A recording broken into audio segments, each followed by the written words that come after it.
Let me show you what a solar flare is first right here on our touchscreen.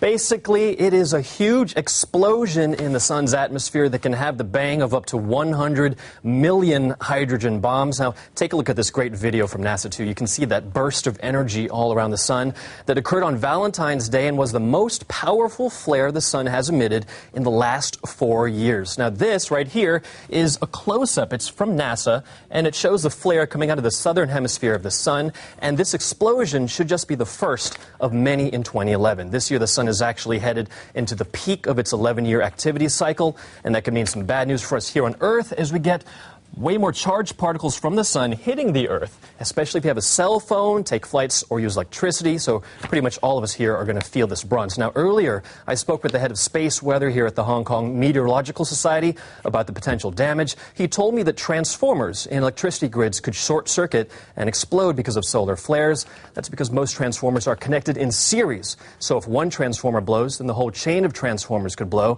and that means cities could be in the dark for months while repairs are happening. Now, as for our phones, a solar flare could also short-circuit communications satellites, potentially knocking out cell phones and texting. Now think about this. The last time we had a solar maximum was in 2000.